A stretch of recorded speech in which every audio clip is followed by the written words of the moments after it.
رسول اللہ صلی اللہ علیہ وسلم ایک دفعہ مدینے یا مکے کے ایک باغ میں تشریف لے گئے۔ وہاں آپ نے دو شخصوں کی آواز سنی جنہیں ان کی قبروں میں عذاب کیا جا رہا تھا۔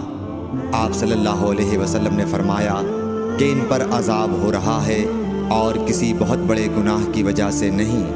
پھر آپ صلی اللہ علیہ وسلم نے فرمایا بات یہ ہے کہ ایک شخص ان میں سے پیشاب کے چھینٹوں سے بچنے کا اہتمام نہیں کرتا تھا اور دوسرا شخص چغل خوری کیا کرتا تھا۔ پھر آپ صلی اللہ علیہ وسلم نے کھجور کی ایک ڈالی منگوائی اور اس کو توڑ کر دو ٹکڑے کیا اور ان میں سے ایک ایک ٹکڑا ہر ایک کی قبر پر رکھ دیا۔ لوگوں نے آپ صلی اللہ علیہ وسلم سے پوچھا کہ یا رسول اللہ یہ آپ نے کیوں کیا؟ آپ نے فرمایا اس لیے کہ جب تک یہ ڈالیاں خشک نہ ہوں شاید اس وقت تک ان پر عذاب کم ہو جائے۔ صحیح بخاری حدیث نمبر 216۔